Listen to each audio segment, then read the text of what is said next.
예, 변화와 성숙으로 이끄는 7가지 성경 읽기 원리. 오늘 일곱 번째 시간입니다. 이제 한 번 남았고요. 이 강의를 쭉 해가면서 드는 걱정이 하나 있었어요. 원리들이 여러 가지 하다 보면 아까 목사님께서도 이 신학적인 것들이 되게 많다고 했는데 어려운 부분도 있습니다. 그래서 이런 원리들을 하나하나 내가 다 적용하면서 성경을 읽을 수 있을 것인가 라는 염려 때문에 되려 성경을 읽지 않게 될까봐 라는 염려도 혹 있었는데, 그러면 이 원리들을 내가 다 적용하지 못하고 내가 성경을 읽는 거 아닌가라는 염려가 있을 수도 있지만, 혹 좀 틀려도 괜찮습니다. 100% 바르게 성경을 읽어내기란 우리 인간의 지성으로는 한계가 있음도 우리가 인정해야 합니다.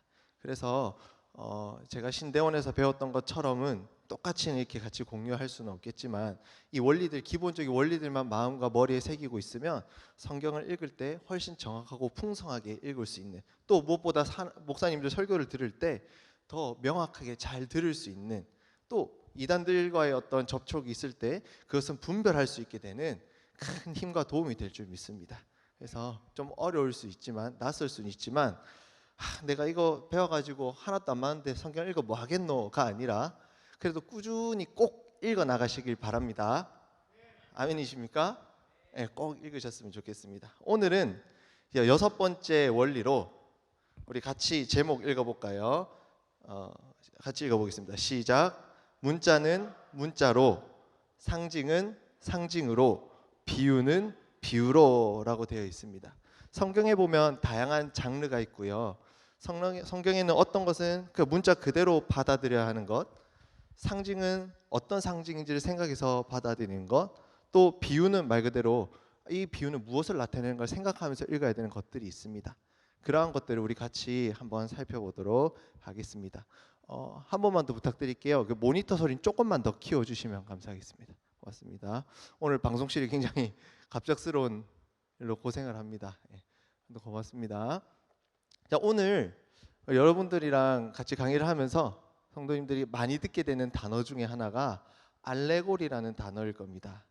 이 알레고리라는 단어에 대해서 많이 듣게 될 건데, 이 알레고리란 말이 보통 보면 오늘 강의를 쭉 보면 알레고리적으로 해석하면 안 된다라는 얘기를 굉장히 많이 할 거예요. 하지만 알레고리로 100% 모든 것을 알레고리로 해석하면 안 된다는 말이 아니라 때로는 알레고리적으로 봐야 하는 성경도 있습니다. 항상 공부를 할 때는 뭐가 어렵습니까?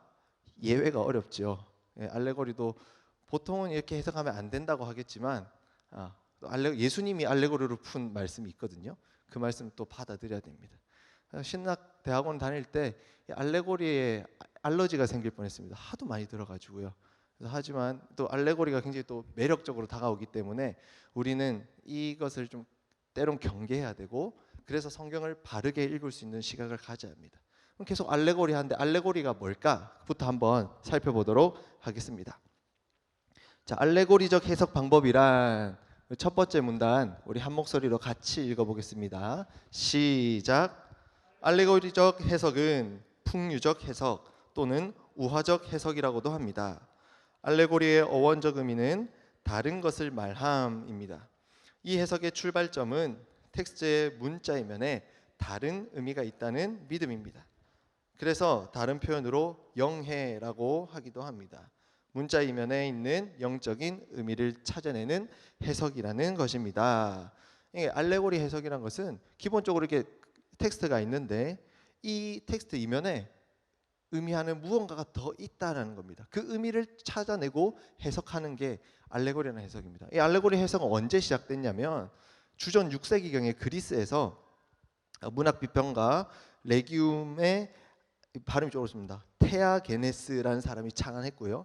당시 학파 중에 스토아 학파가 많이 사용하고 확산을 시킨 해석 방법입니다. 이 알레고리 방법이 왜 사용되기 시작했냐면 당시 호메로스와 헤시오도스 같은 저작들이 보면은 뭔가 좀 허술했거든요. 신들의 이야기가 막 나오는데 신들이 뭔가 좀 허술해요. 뭐 앞뒤가 안 맞기도 하고 이성적으로 합리적으로 봤을 때 뭔가 좀 잘 안 맞는 거예요. 근데 그것을 커버하기 위해서, 그것을 보완하기 위해서 알레고리 해석을 시작했습니다.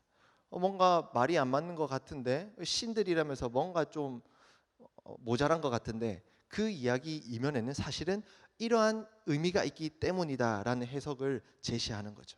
그렇게 시작됐는데, 우리 기독교에서는 이러한 해석이 언제부터 성황을 했냐면, 우리 강의 안에 보시면 주 3세기경에 유명했던 오리겐이라는 성경학자가 있었습니다.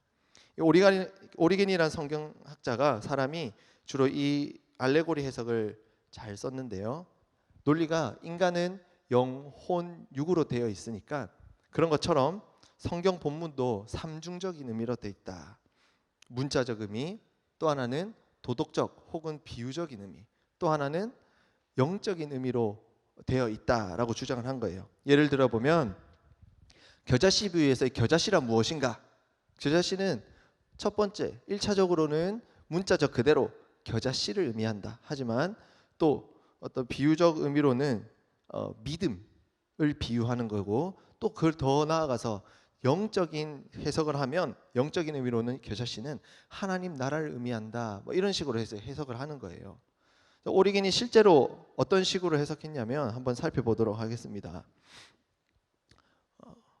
주일에 여호수아 본문으로 이제 우리가 말씀을 듣고 있어서 여리고성 함락 장면 이제 얼마 전에 들었지 않습니까?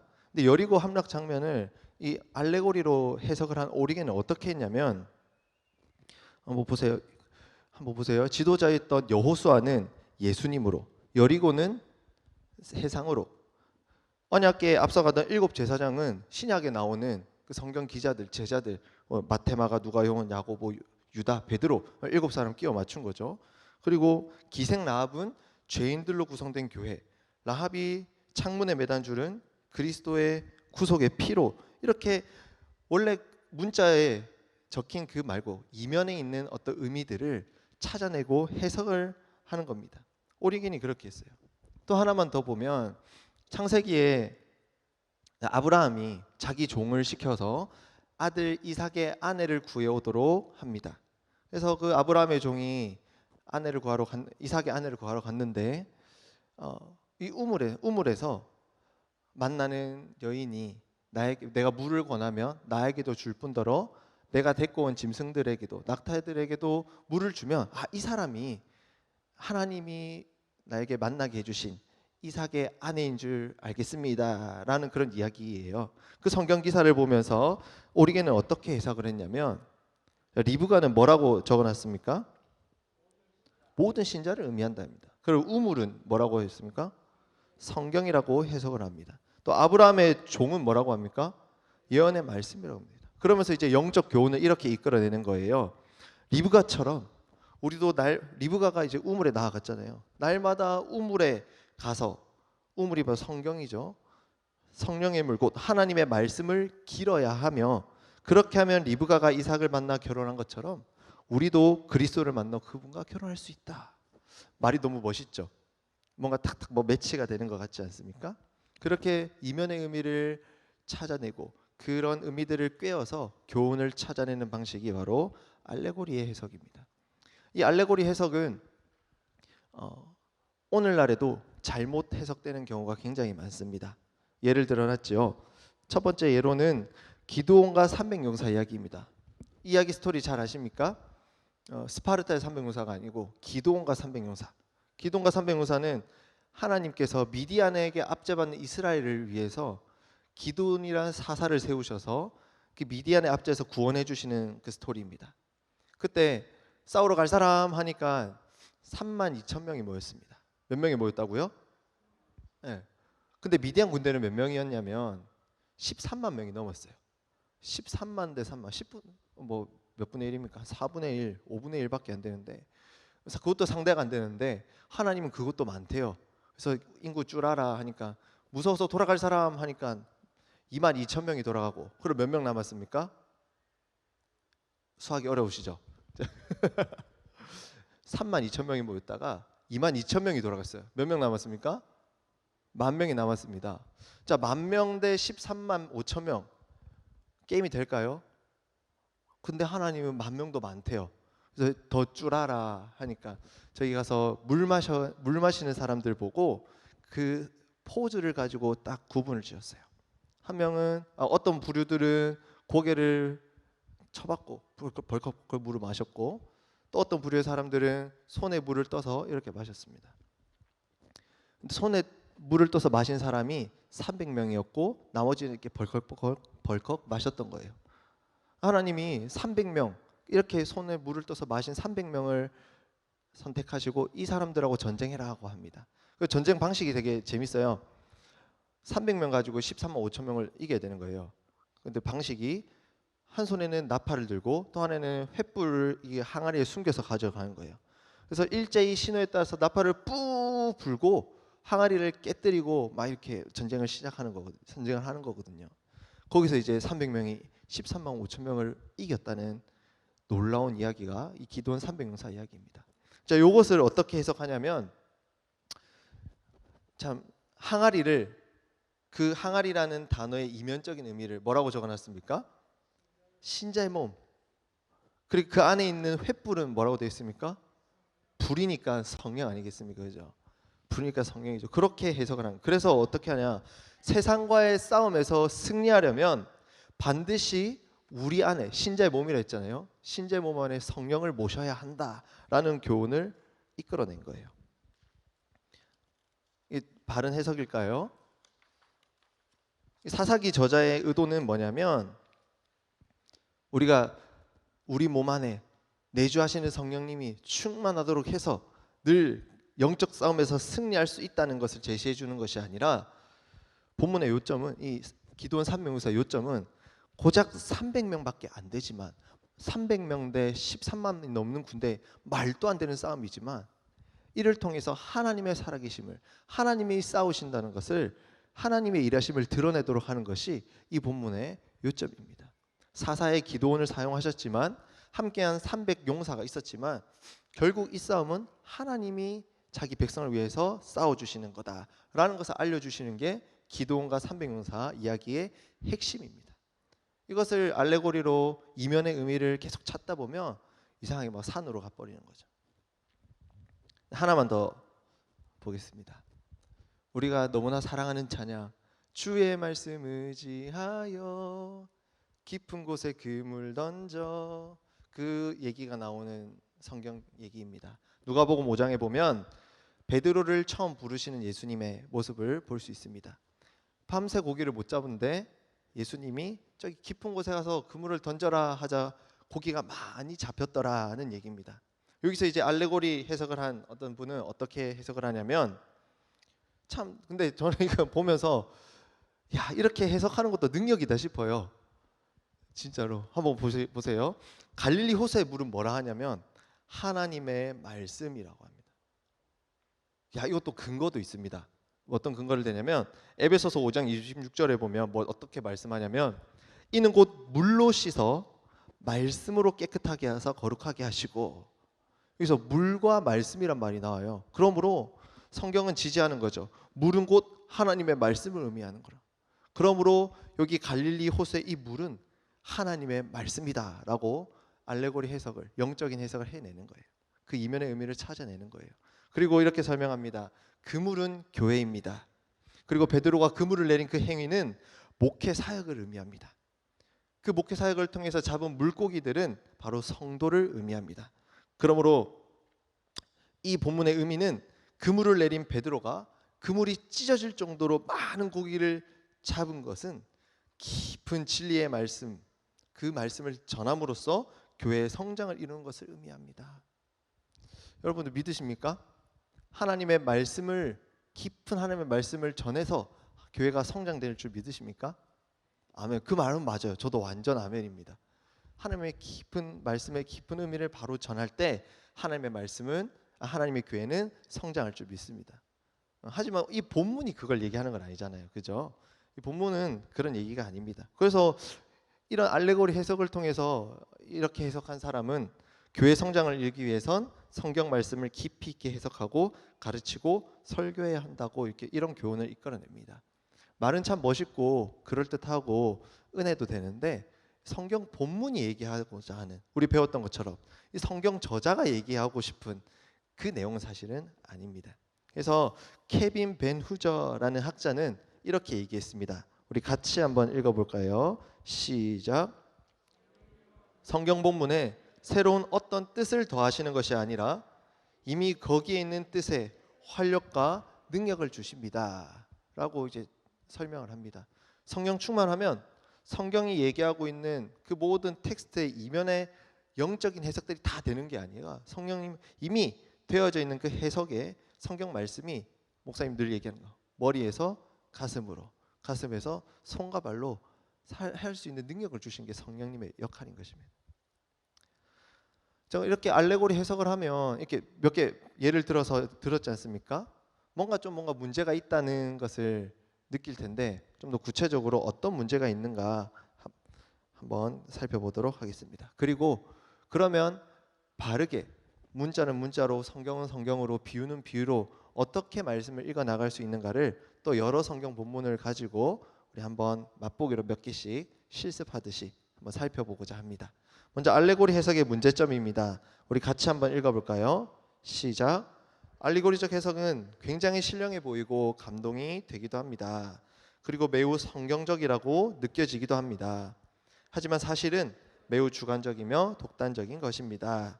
성경 본문의 문자적이며 역사적인 의미를 무시하고 개인의 통찰이나 상상력에 과도하게 의존하기 때문입니다. 또한 성경 저자의 의도를 무시하고 의도하지 않은 문자의 면에 어떠한 의미를 찾아내려고 합니다. 네, 알레고리 해석을 하면 저도 사실 은혜가 돼요. 네, 진짜 뭔가 멋있어 보여요. 성경에 이게 무슨 뜻인지 어려운데 이게 이런 뜻이었구나, 영적으로 이런 의미였구나, 이렇게 딱 받아들이면 참 은혜가 되기도 합니다.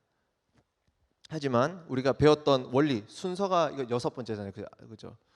가장 먼저는 첫 번째 원리가 뭐였습니까?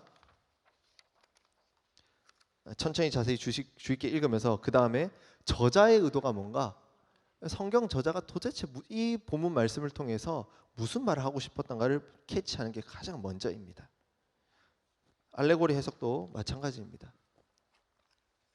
그것을 무시하고 이면에 어떤 의미를 찾아내는 것은 저자의 의도를 무시하는 거고 잘못된 해석으로, 방향으로 가는 것입니다.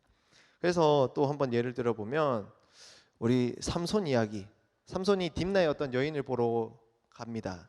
포도밭에서 사자가 응 하면서 이제 덤비는 거예요. 사자를 맨손으로 찢어 죽입니다.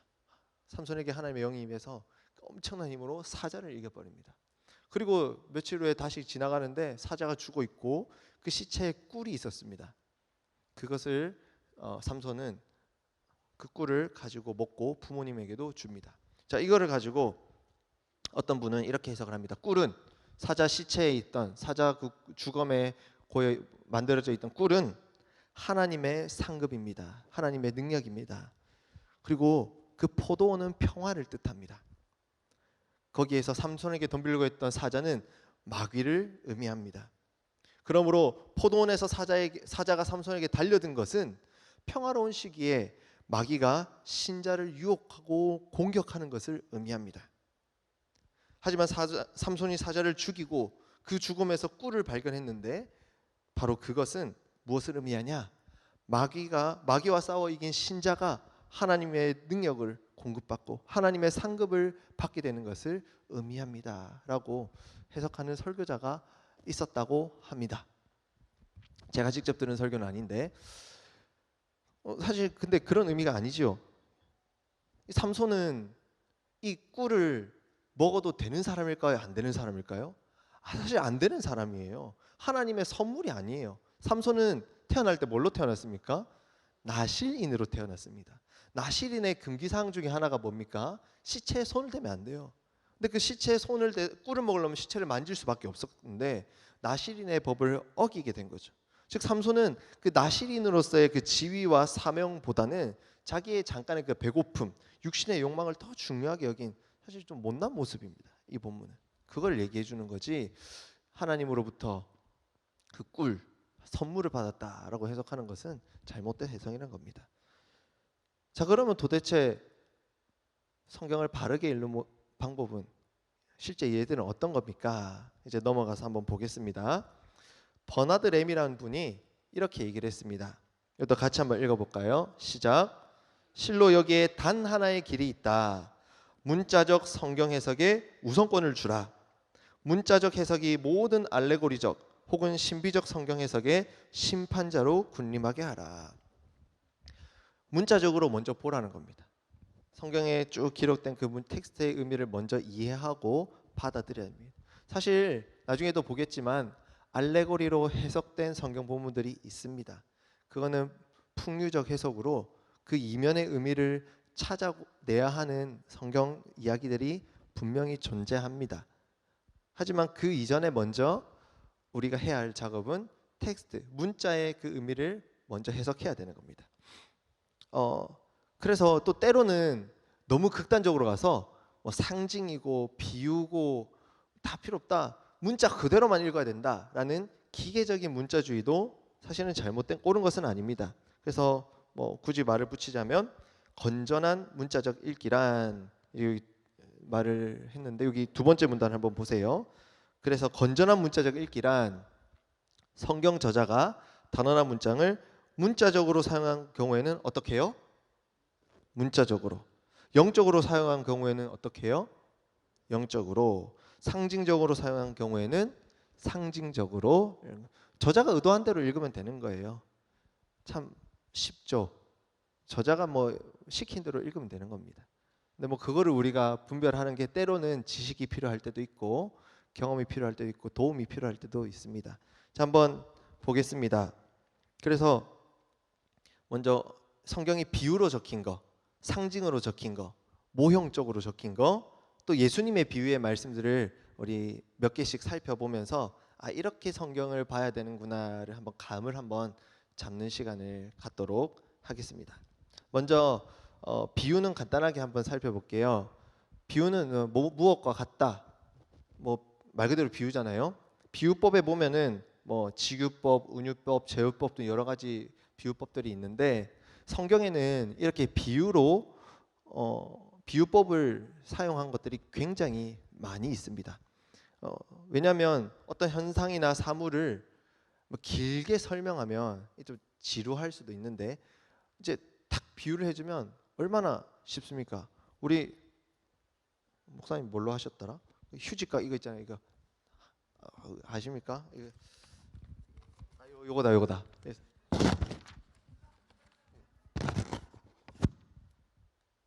아시죠? 이런 비유로 딱 보여주기를 하면 굳이 설명 쭉 안 해도 하나님이 사람을 창조했는데 사람이 생기를 후 넣었는데 생기가 후 빠져나오고 그걸 뭘로 채우겠습니까? 돈으로도 안 되고 쾌락으로도 안 되고 뭐가 들어가야 됩니까?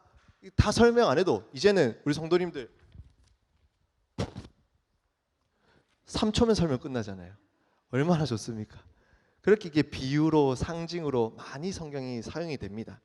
예를 들면 직유법이란 무엇과 같다, 무엇처럼, 이런 뜻을, 이런 게 바로 직유잖아요. 뭐 바람같이 빠르다, 성문은 원빈 같다. 왜 아멘을 안 하십니까? 성문은 원빈 같다라고 하면은 바로 딱 매치가 되죠. 그게 바로 직유법입니다. 그런 직유법. 그리고 성경에서 예를 들면 성경에서 여기 적어놓은 것처럼 예수님이 세례 받으시고 성령이 예수님께 임합니다. 그것을 표현할 때 성령님을 무엇 같다고 되어 있습니까? 비둘기 같이. 성령님이 비둘기란 말입니까? 아니죠. 근데 뭔가 성령이 임했는데 뭔지 모르겠는데 비둘기의 형상 같더라는 이런 그 직유법이 성경에 이런 것들이 사실 굉장히 많습니다. 또 어렵지 않기 때문에 하나만 말씀드리고 넘어가 볼게요. 은유법도 뭐 어렵지 않고 쉽습니다. 또 굉장히 많이 사용되고 있습니다. 은유법은 A는 B이다 이런 건데 바로 한번 볼게요. 우리가 너무나 잘 아는 시편 119편 105절 말씀, 우리 강의 안에 적혀 있는데 같이 한번 읽어볼까요? 시작. 주의 말씀은 내 발의 등이요 내 길의 빛이니이다. 주의 말씀은 등이다, 빛이다 라고 은유적으로 설명하는 겁니다. 그리고 요한복음 6장에서 오병이어 기사에서 예수님이 계속해서 반복적으로 내가 무엇이라고 합니까? 생명의 떡이다. 예수님은 생명의 떡이다 라고 하는 거예요. 생명의 떡은 바로 예수님을 나타낸다. 이게 은유, A는 B이다.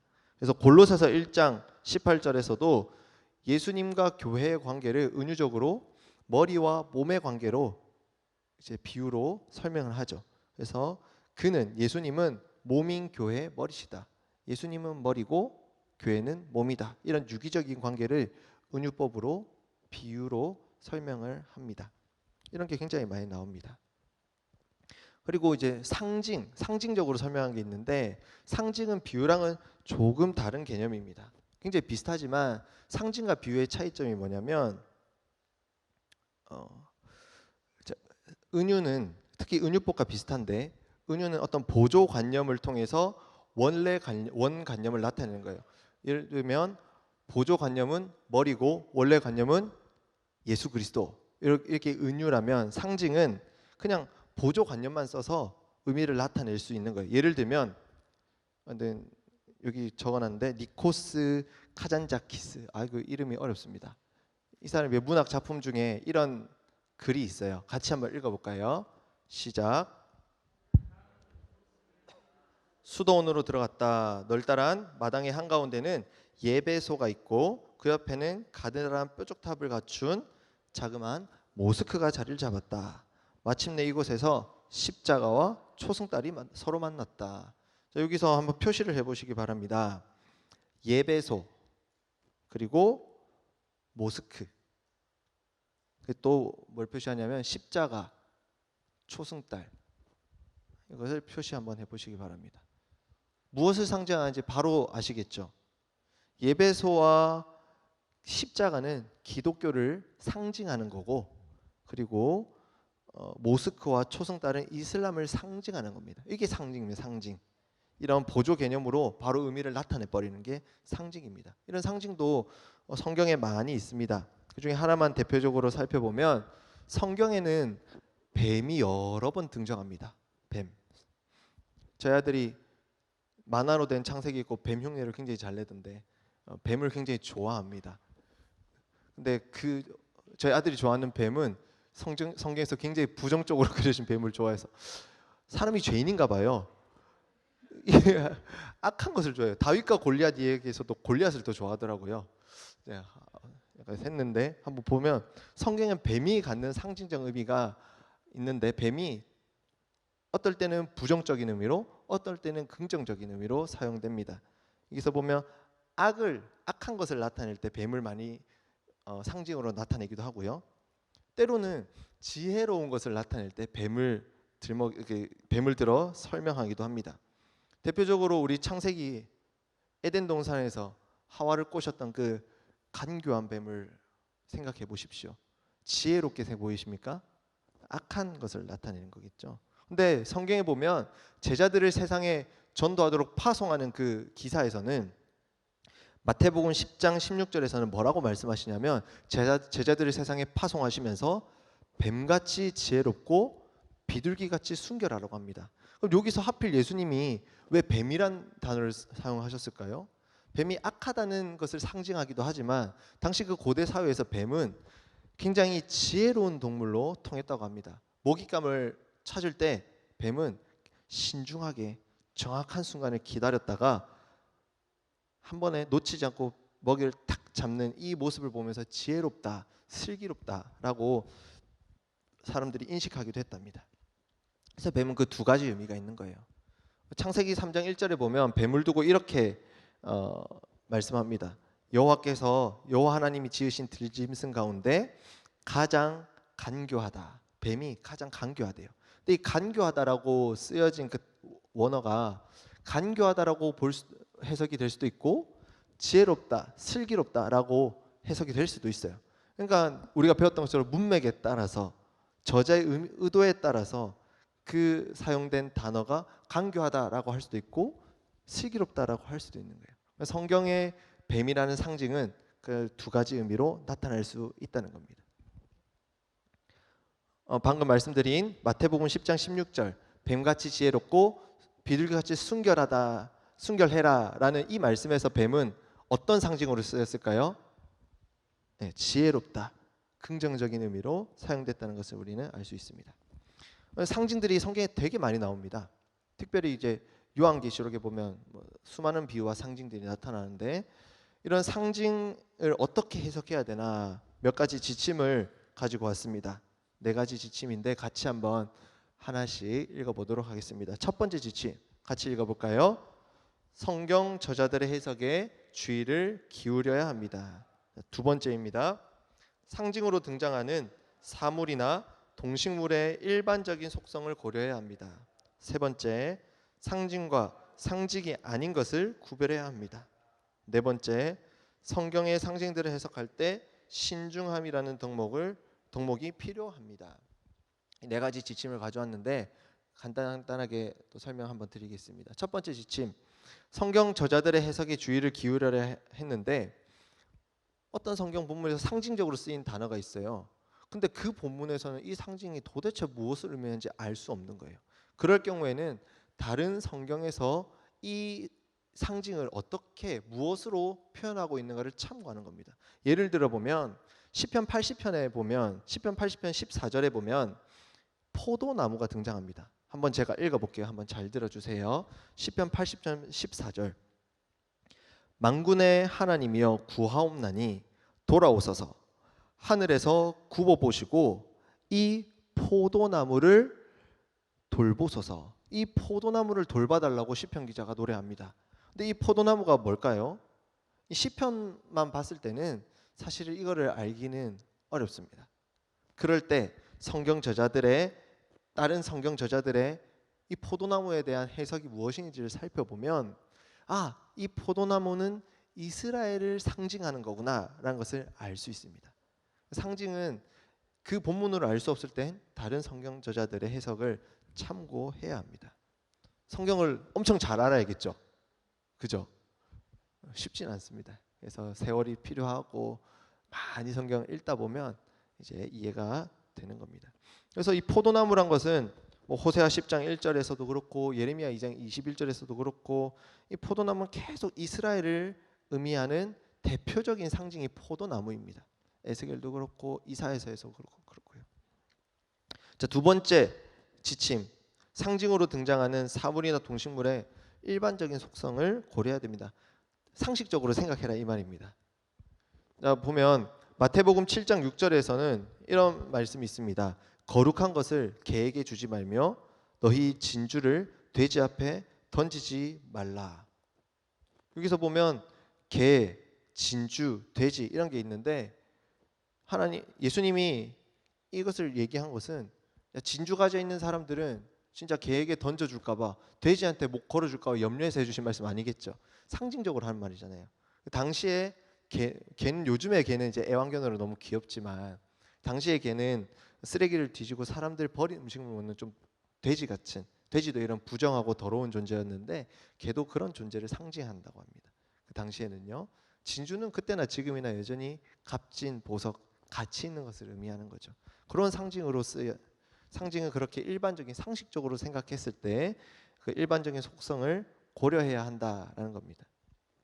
자, 세 번째 지침은 너무나 당연한 것이고요. 상징과 상징 아닌 것을 구별해야 한다는 말이고, 자, 네 번째는 신중하게 겸손하게 또 꼼꼼히 읽어서 분별하려고 했는데 잘 못하겠는 거예요. 헷갈리는 거예요. 그때는 억지로 내 상황에 맞게 뭔가 있어 보이게 상징을 이렇게 해석하지 말고 잘 모르겠다라는 겸손한 자세로 침묵해라는 것입니다. 네 번째 지침은요. 잘 모르겠으면 잘 모르겠다고 목사님한테나 물어보시는 게 제일 좋습니다. 자, 그래서 저는 이제 가끔 하나님 말씀 이렇게 묵상하다가 질문하는 청년들이나 사람들이 있으면 굉장히 반가워요. 저의 존재 이유를 느낍니다. 질문 많이 해주세요. 근데 가끔은 또 너무 수준 있는 질문이 오면 그때는 또 적당히 하지 이런 인간적인 마음이 또 들기도 하는데, 질문 많이 해주시고 여기 있는 우리 목사님들을 잘 활용해 주셨으면 좋겠습니다. 자, 그 세 번째 넘어가 보겠습니다. 모형을 고려한 읽기입니다. 모형을 고려한 읽기 뭐냐면 뭐 설명이 적혀 있는데 쉽게 말하면 구약의 어떤 여러 가지 이야기들이 있잖아요. 구약에 나타나던 어떤 제도나 어떤 인물이나 이 사건이 신약 성경의 어떤 것을 나타내는 겁니다. 그게 모형이라고 해요. 예표한다고 표현하는 거예요. 그래서 이 단락을 한번 같이 읽어보도록 하겠습니다. 같이 한 목소리로 읽어보겠습니다. 시작. 구약과 신약의 통일성에 근거하여 구약의 어떤 사건이나 인물이나 제도를 신약의 사건, 인물, 제도의 모형 또는 예표로 보고 신약의 사건, 인물, 제도를 그 본형으로 해석하는 것을 모형론적 해석 또는 예표론적 해석이라고 합니다. 이는 구원 역사의 통일성을 전제로 하여 구약 성경의 의미를 신약 성경에 비추어 해석하는 것입니다. 구약과 신약의 관계와 상관없이 해석하는 알레고리와는 다릅니다. 말이 좀 어려울 수 있는데 알레고리는 그냥 이건 컵인데 컵 이면의 어떤 의미를 찾아내는 거예요. 컵은 이건 컵입니다. 하지만 이 영적인 의미는 하나님의 공급하심입니다. 뭐 이렇게 뭐 아무 문맥도 뭐 그런 것도 없는 건데 모형론적이란 것은 문자 그대로의 의미 이면에 이것이 추구하고 가리키는 방향이 분명히 있다는 거예요. 구약에서 어떤 것이 분명히 신약에서 가리키는 것이 있다. 그 모형이다. 그림자라. 구약은 그림자요. 신약은 실체라. 이렇게 표현을 많이 합니다. 예를 들면 명확합니다. 첫 번째는 누구와 누구라고 적혀져 있습니까? 요나와 예수님입니다. 구약 성경의 요나 선지자는 신약 성경의 예수님의 모형입니다. 오실 예수님을 예표합니다. 그래서 마태복음 12장 40절로 41절의 말씀 보면 예수님이 그렇게 요나를 자신을 예표하는 걸로 이제 말씀하고 있는데 공통점이 있습니다. 요나와 예수님의 공통점이 뭘까요? 유사한 점이 뭐가 있을까요? 잘 모르시겠습니까? 요나는 물고기 뱃속에서 며칠 있었습니까? 3일. 3일이라는 공통점이 있습니다. 예수님도 십자가에서 달리시고 3일 만에 부활하셨다. 이게 3일이라는 공통점이 있고요. 요나가 어느 지역으로 파송됐습니까? 니누 가기 싫었지만 니누에는 하나님을 알지 못하는 니누에라는 곳으로 보냄을 받았습니다. 예수님도 하늘나라에서 세상으로 보냄을 받았습니다. 굉장히 유사한 점이 있습니다.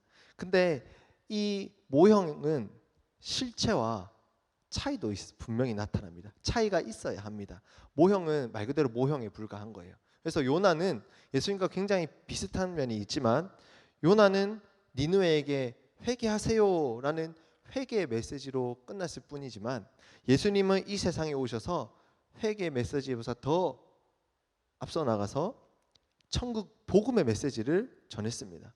그래서 요나는 니느웨 백성들을 깔짝 회개시키는 데 끝났지만 예수님의 그 천국 복음의 메시지는 온 인류를 구원할 메시지입니다.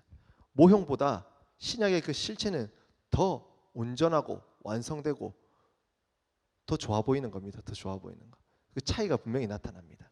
그 두 번째 예도 마찬가지입니다. 요한복음에 내가 생명의 떡이다. 오병이어 기적을 통해서 그 말씀하시면서 만나와 예수님을 이렇게 얘기를 하고 있습니다. 구약 성경에 그 출애굽해서 광야에서 먹었던 그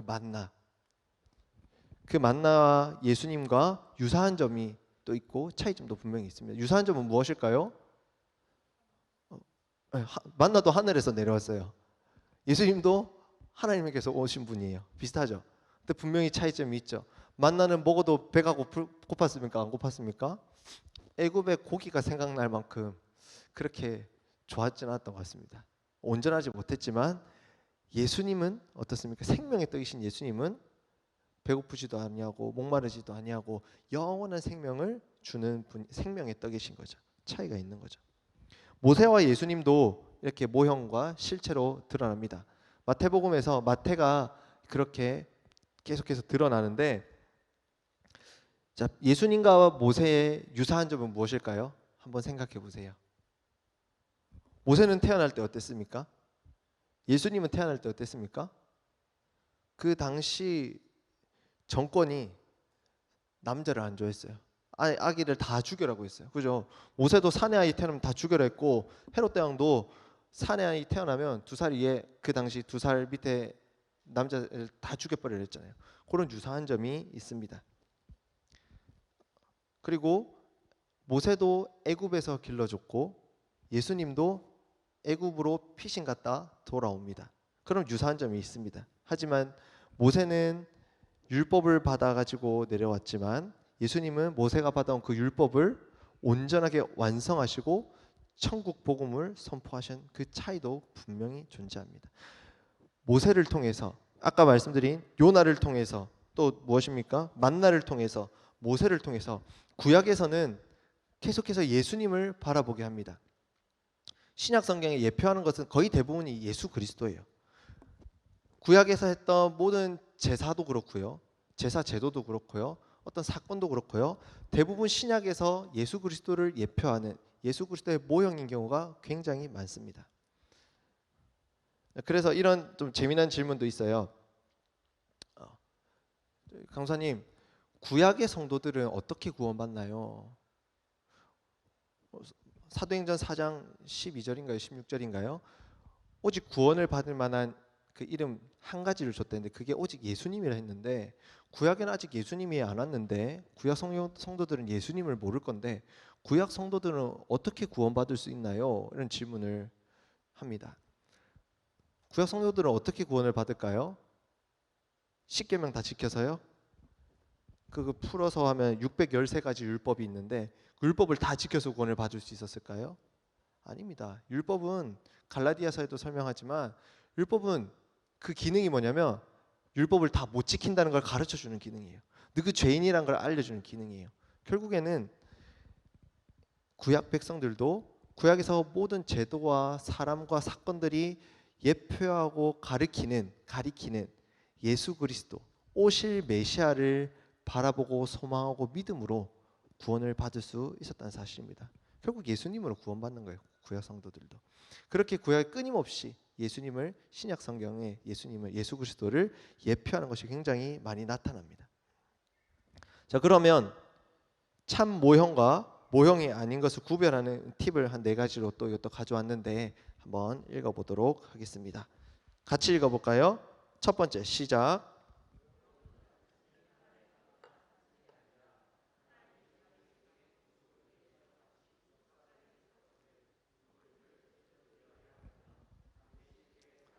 본형이 있어야 한다. 두 번째 시작. 모형은 구원 역사에서 먼저 일어난 것이며 본형은 나중에 일어난 것입니다. 시간 순서가 있는 거예요. 구약이 먼저, 신약이 나중인 것처럼. 세 번째 시작. 모형과 본형 사이에는 진정한 유사성이 있어야 합니다. 그 네 번째입니다. 구약 성경의 모형에 상응하는 신약 성경의 본형은 더 높은 차원에서 진전된 것이거나 완성된 것이어야 합니다. 차이가 있는 겁니다.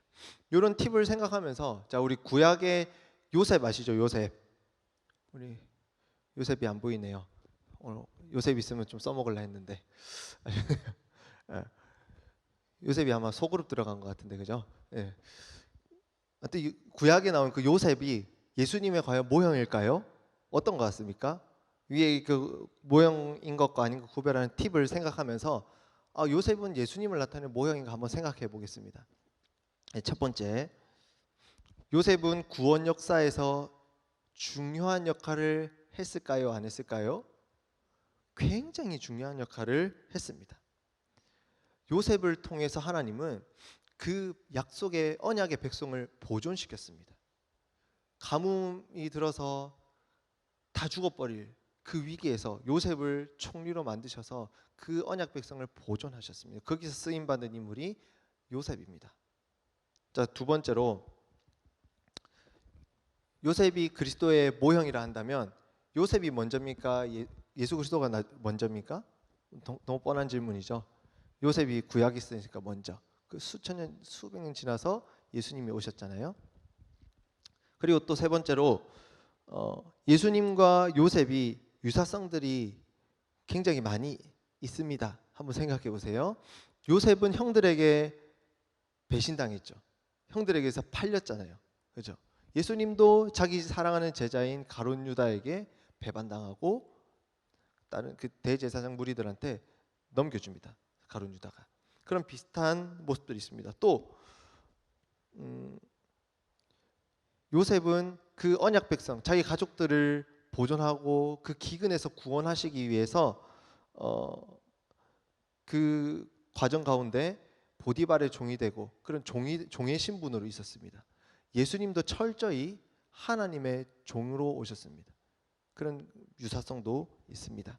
그리고 결국에 요셉은 애굽의 총리가 되었고 예수님도 결국에는 만왕의 왕으로 하나님 우편에 또 가셨죠.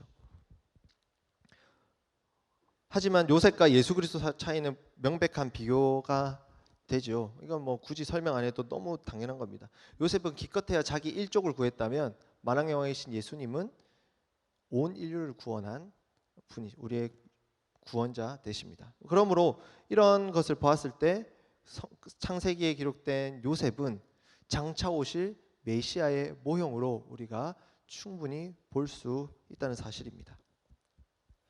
이게 바로 모형, 구약을 읽을 때 모형론적 읽기, 예표론적 읽기 이렇게 읽을 수 있다는 사실입니다. 사실 이거는 그냥 우리 성경을 쭉 읽으면은 좀 찾아내기 좀 힘들 겁니다. 그래서 목사님들의 설교를 통해서 이게 그거구나 알면 좋지, 알면 되는 거지. 뭐 사실 우리가 성도님들이 그냥 성경만 읽어서는 사실 좀 훈련과 어떤 참고 서적들을 공부를 해야지 그냥 알기 사실 좀 어려울 것 같습니다. 하지만 한번 들어보면 있어 보이잖아요, 그죠? 뭐 먼저 이게 그 정도만 하셔도 이제 세월이 지나고 또 이제 신앙의 연수가 차면서 지식이 쌓이면 그랬구나. 또 이것이 사실은 설교를 듣다 보면 그런 게 얼마나 은혜가 되는지 몰라요. 하나님이부터 지금까지 얼만큼 예수님을 우리를 위해서 우리를 사랑하셔서 예수님을 보내주고 싶어 하셨는지 그 마음이 있잖아요. 이 모형론적 이렇게 설교 이런 모형론적으로 읽게 되면 그 하나님의 마음이 얼마나 많이 느껴지는지 몰라요. 이제 수요 성경 대학이니까 좀 있어 보이는 거 하나 배웠다 생각하시고 한번 넘어가 보도록 하겠습니다. 자, 마지막으로 예수님의 비유 읽기입니다. 예수님은 이 땅에 계시면서 많은 얘기를 하셨는데 비유 이야기를 진짜 많이 하셨어요. 예수님이 가르쳐 주신 그 가르침들 중에서 비유가 어느 정도 차지를 하시는지 아십니까? 3분의 1 정도 차지합니다. 꽤 많이 차지하죠. 근데 이 비유는 아까 뭐 알레고리 했는데 알레고리랑 뭐 느낌이 비슷하지만 사실 좀 다른 겁니다. 예수님의 비유의 말씀을 들은 이 초대 교부들, 그 사도가 죽고 그 다음에 교회 지도자가 됐던 사람들은 이 예수님의 비유기 때문에 뭔가 또 다른 의미가 더 있을 거다 해서 알레고리적으로 해석을 많이 했습니다. 비유 말씀은 이렇게 무엇을 이렇게 갖다 붙이기 굉장히 용이하거든요. 그래서 예를 들어 보겠습니다. 유명한 이야기죠. 선한 사마리아인의 비유입니다. 선한 사마리아인의 비유 내용은 여러분들 잘 아실 거라 생각합니다. 어떤 율법교사가 예수님한테 영생을 얻으려면 어떻게 해야 됩니까? 누가복음 10장 한번 펴볼까요? 한번 찾아봅시다. 누가복음 10장입니다.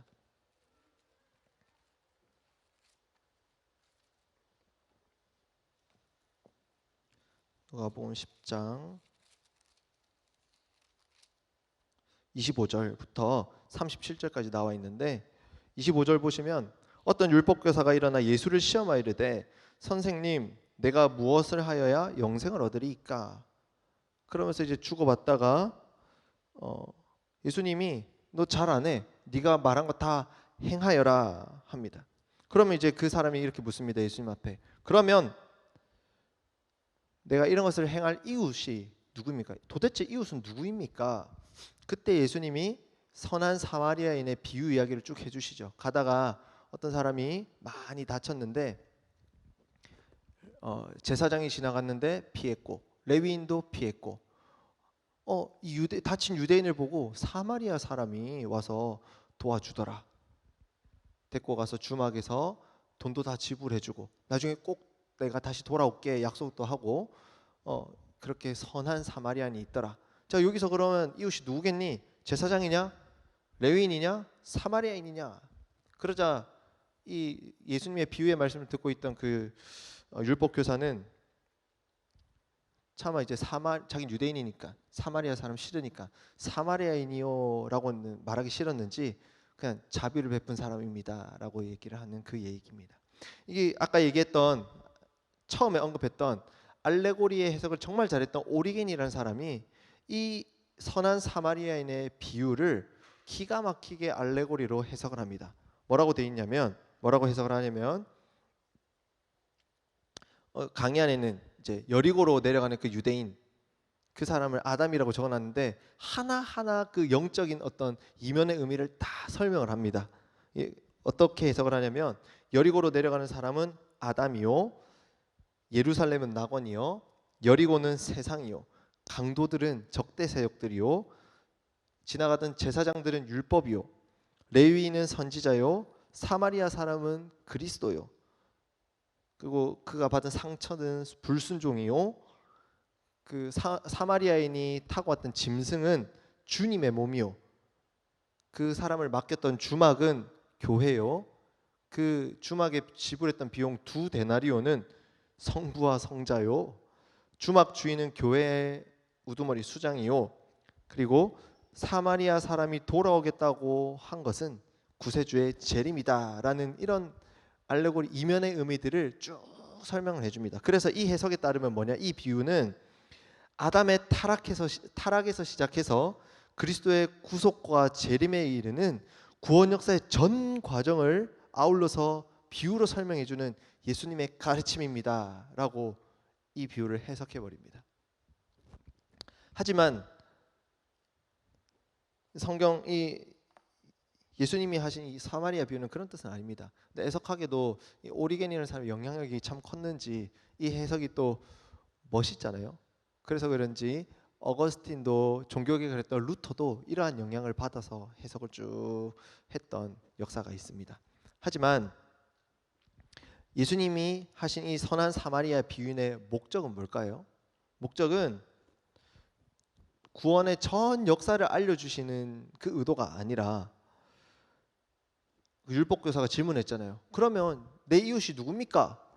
이 질문에 대한 답으로 비유를 해주셨지 않습니까? 그러면 이 질문 이웃이 누구입니까에 대한 것을 답을 주기 위해서 이웃은 제사장도 아니고 레위인도 아니고 바로 자비를 베푼 선을 베푼 사마리아인이 이웃이다. 그러니까 어떻게 하겠냐?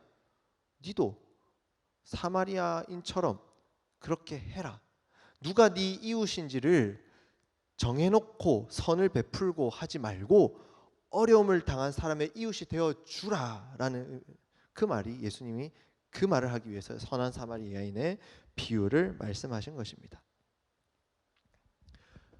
그런데 예수님의 비유를 보면 완전히 알레고리로만 봐야 하는 말씀이 있습니다. 많지 않습니다.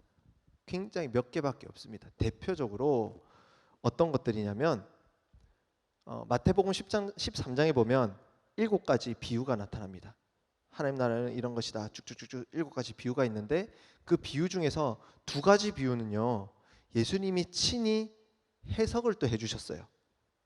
그 2가지 비유가 뭐냐? 첫 번째로는 씨 뿌리는 자의 비유입니다. 뭐 길가, 돌밭 또 뭐 있습니까? 가시밭, 그리고 좋은 밭, 그리고 가라지 비유입니다. 가라지 비유. 이 2가지는 예수님이 하나님 나라는 이런 것이다 설명해놓고 나중에 와서 이 비유는 이런 것이다. 길가는 이런 거고 돌밭은 이런 거고 가시밭은 이런 거고 내가 비유로 들었던 그 이면의 의미가 사실 이런 의미가 있다라고 알레고리로 예수님이 설명해 줍니다. 예수님이 설명해 줬으니까 그건 어떻게 해야 됩니까? 그럼 그대로 우리는 아멘으로 받아들이면 되는 겁니다. 그래서 이런 예수님의 비유의 말씀을 볼 때 우리가 어떤 식으로 봐야 하냐 좀 많습니다. 6가지 지침이 있는데 이거 빠르게 한번 보도록 하겠습니다. 자, 한번 같이 읽어볼까요? 첫 번째 시작. 표현들에 지나친 관심을 기울이지 말고 비유 전체에서 예수님이 말씀하시는 중심 교훈을 찾아야 합니다. 중심 교훈을 뭐 격가지로 아니에요. 중심 교훈을 찾아야 되는 거예요. 열문화 비유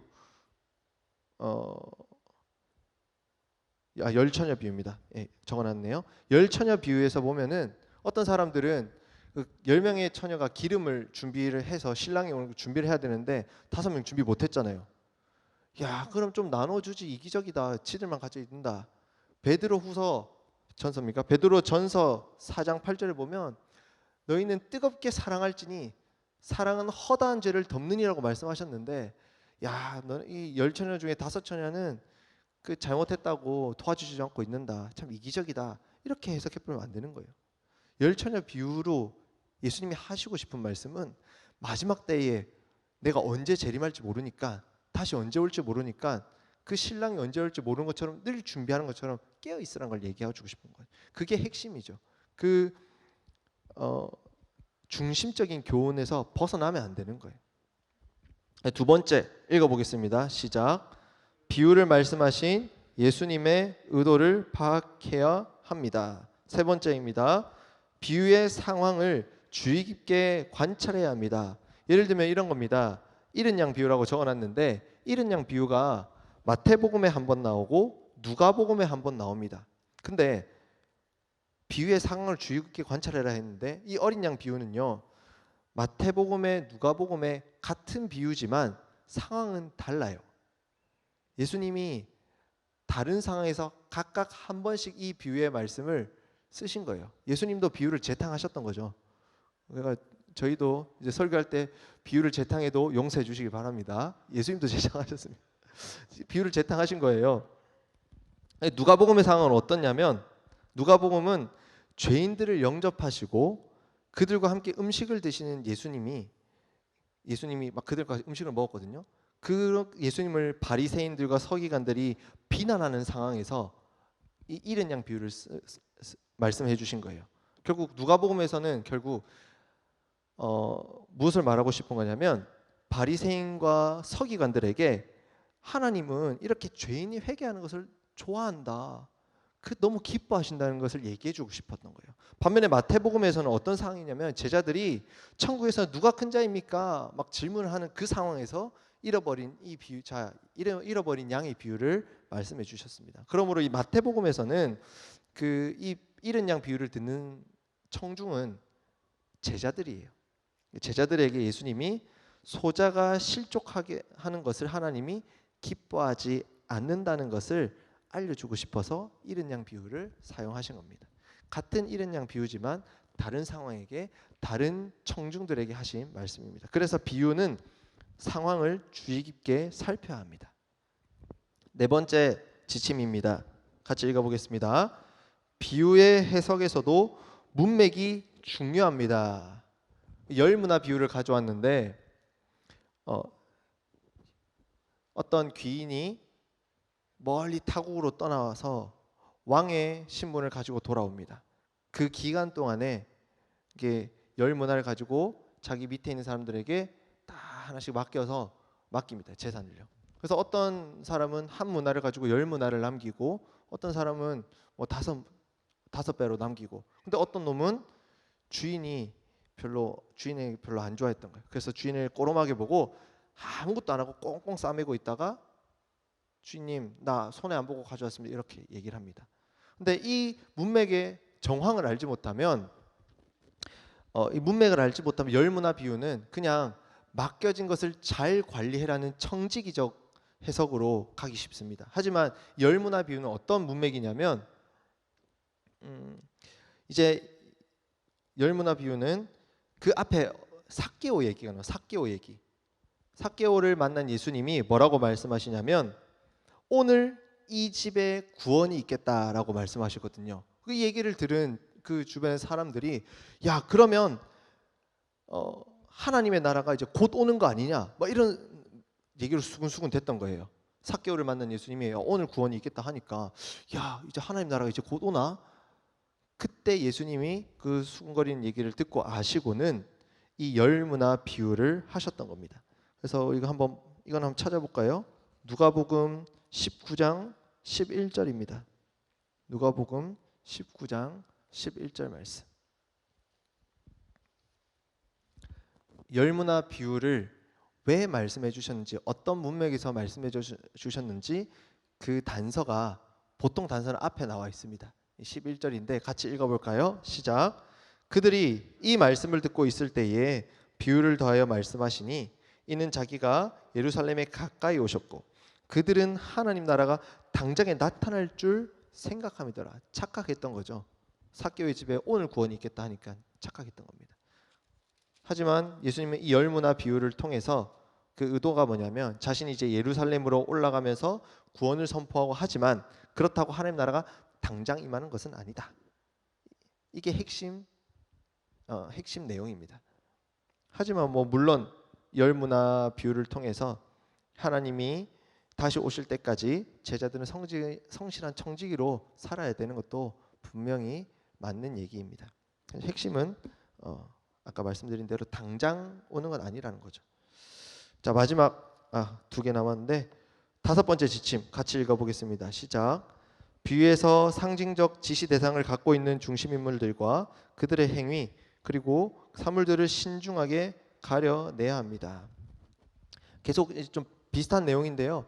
중심적인 것을 봐야지 격가지들 가지고 이걸 가지고 뭔가 신박한 해석을 딱 있어 보이는 해석을 해내지 말라는 겁니다. 세부적인 것들은 그 배경들을 꾸미고 하는데 도움을 주는 거지 어떤 중요한 의미를 두지는 않습니다. 자, 마지막 한번 읽어보겠습니다. 시작. 지리적, 종교적, 사회적 정학에 비추어 비유를 해석해야 합니다. 그때 사람들이 어떻게 받아들였을까? 우리 지난 시간에 배웠던 겁니다. 그때 그 사람들은 어떻게 생각했을까? 이거를 한번 생각하면서 읽어야 되는 거죠. 이제 마지막입니다. 마지막으로 우리 자라는 돌탕 이야기. 예수님이 비유로 해주신 이야기입니다. 이 돌탕 이야기는 예수님이 이 비유로 무엇을 얘기해주고 싶었는가? 우리 한번 정확히 보도록 하겠습니다. 어떨 때는 이 아빠의 유산을 다 물려받아 가지고 도망갔다가 돌아온 둘째 아들에게 초점이 맞춰질 때도 있고요. 어떨 때 보면은 그 집에 있다가 둘째 아들이 돌아온 것을 같이 기뻐하지 않고 그냥 막 좀 띠꺼워하는 그 첫째 아들의 모습을 초점이 갈 때도 있습니다. 근데 과연 이 비유는 예수님은 무엇을 얘기해주고 싶어서 어떤 메시지를 주고 싶어서 한 비유였을까? 한번 살펴보도록 하겠습니다.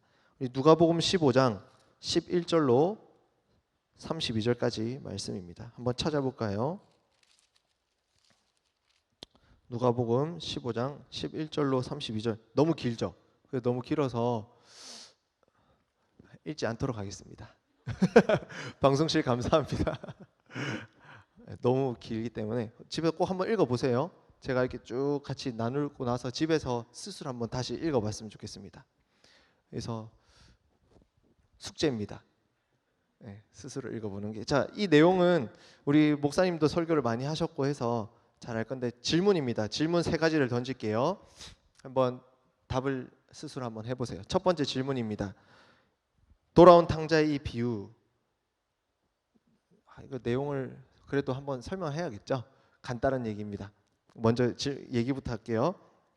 어떤 사람에게 2 아들이 있었는데 둘째가 아빠한테 유산 달라고 하는 거예요. 그래가지고 아빠가 줄 때가 아닌데 다 줬더만 자기 마음대로 살다가 돈 다 허비하고 결국에는 손가락 빨면서 다 잃어버려가지고 그제서야 또 아빠가 생각나서 돌아간 거죠. 근데 아빠가 그 아들을 뭐라 하는 것이 아니라 버선발로 뛰어와서 안아주고 좋은 옷 다시 갈아입혀주고 금가락지 끼고 송아지 잡아가지고 잔치를 벌입니다. 그래서 이 송아지가 둘째 아들을 싫어한단 말 하잖아요, 그죠? 그래서 잔치를 하는데 집에서 아빠랑 같이 지내던 첫째 아들이 열심히 일하다 보니까 잔치 소리가 나서 와보니 이 망나니 같은 동생 놈의 새끼가 돌아왔는데 혼은 안 내고 잔치를 하더라. 와, 이 첫째 아들이 아버지 어떻게 그럴 수 있습니까? 라고 따질 때 아빠가 내가 아들이 살아 돌아왔는데 어찌 기뻐하지 아니할 수 있느냐. 그래서 32절만 같이 읽어볼까요? 마지막 누가복음 15장 32절 말씀만 우리 같이 읽어보겠습니다. 시작. 이내 동생은 죽었다가 살아났으며 내가 잃었다가 얻었기로 우리가 즐거워하고 기뻐하는 것이 마땅하다 라면서 이 비유의 이야기가 끝이 납니다. 자, 그러면 이제 질문입니다. 비유의 말씀은 예수님이 이 비유의 말씀을 누구에게 하셨을 거 아니에요? 누구에게 한 말씀일까요? 한번 생각해 보세요. 두 번째 질문입니다. 이 비유에 나타나는 중심 인물이 있습니다. 유독 두드러지는 세 명의 인물이 있습니다. 누구일까요? 세 번째 질문입니다. 이 두 번째 질문에 답을 하고 넘어가겠습니다. 그래야 세 번째 질문이 이어집니다. 이 비유에 나타나는 중심 인물은 누구겠습니까? 아빠, 첫째 아들, 둘째 아들. 이 세 명이 중심 인물입니다. 그렇다면 이 세 인물이 상징하는 바가 있는데 그 상징하는 바는 누구일까요? 이 비유에서 이 세 사람은 상징으로 쓰였습니다. 자, 답을 하고 또 한번 넘어가도록 하겠습니다. 이 비유의 말씀은 누구에 대한 말씀이냐면 1차적으로는 바리새인과 서기관들에게 한 말씀입니다. 그래서 아까 말씀드렸다시피 비유의 문맥, 비유의 정황을 사실 알아야 됩니다. 그것을 어떻게 알 수 있냐? 앞으로 조금만 넘어가 보시면 누가복음 15장 1절 말씀을 보면 알 수 있습니다. 누가복음 15장 1절, 2절, 3절을 보면 자, 한번 볼까요? 읽어보겠습니다. 시작. 모든 세리와 죄인들이 말씀을 들으러 가까이 나오니. 자, 세리와 죄인들이 예수님 말씀을 들으러 나온 거예요. 근데 예수님이 세리와 죄인들은 꺼져라고 한 게 아니라 2절입니다. 시작. 바리새인과 서기관들이 수군거려 이르되 이 사람이 죄인을 영접하고 음식을 같이 먹는다 하더라고 말합니다. 예수님이 배척한 것이 아니라 죄인과 세리들 같이 음식을 먹었어요. 당시 1세기에는 식탁 교제는 특별한 용납을 의미했다고 합니다. 특별한 용납. 그러니까 예수님이 이 세리와 죄인들과 같이 밥을 먹었다는 것은 이 세리와 죄인들을 하나님 나라의 백성으로 특별히 용납해 주셨다라는 의미가 돼요. 근데 이 바리새인들과 서기관들이 볼 때는 이제 저를 비춰 주셔도 됩니다. 이 세리와 죄인들은 도무지 하나님 나라의 백성으로 인정할 수 없는 사람들이었거든요. 그런 시각으로 예수님을 바라보면서 수군거리던 바리새인과 서기관들에게 예수님은 이 돌탕 비유, 소위 말하는 그 돌탕 비유를 얘기해 준 겁니다. 근데 이 돌탕 비유 앞서서 두 가지 비유를 앞에 또 해놨어요. 하나는 아까 언급했던 잃은 양 비유고요. 하나는 잃은 드라크마 비유입니다. 다 내용은 뭐 핵심은 간단해요. 잃었는데 찾으니까 좋아요, 안 좋아요? 좋더라, 기뻤더라, 이 얘기입니다. 돌탕 비유도 내 아들 잃은 줄 알았는데 돌아오니까 좋더라, 안 좋더라? 좋더라. 이 좋다, 돌아와서 좋다는 얘기가 핵심입니다. 비유의 내용을 보면 11절부터 24절까지 한 단락. 여기는 주로 둘째 아들에 관한 단락입니다. 그리고 25절부터 32절까지는 첫째 아들에 관한 단락입니다. 이 얘기 속에서 사실 중심 인물은 돌탕인 둘째 아들, 띠꺼하던 첫째 아들이 아니라 사실은 그 이야기의 전체를 주도하고 이 이야기에 보면 첫 번째 단락, 둘째 아들에 관한 단락의 끝인 24절을 봐도 아버지가 얘기하고 있고요. 마지막인 32절을 봐도 아버지가 얘기하고 있습니다. 이 비유의 핵심의 초점은 이 아들들이 아니라 사실은 아버지가 초점입니다. 우리 교회에서 사실 목사님 설교를 잘 들으셨으면 우리 목사님도 그렇게 얘기를 하셨어요. 준비하다 보니까 성경책에 저 기록이 되어 있더라고요. 목사님 설교에 아버지가 초점이에요. 이 비유의 초점은. 그래서 어떤 초점이냐?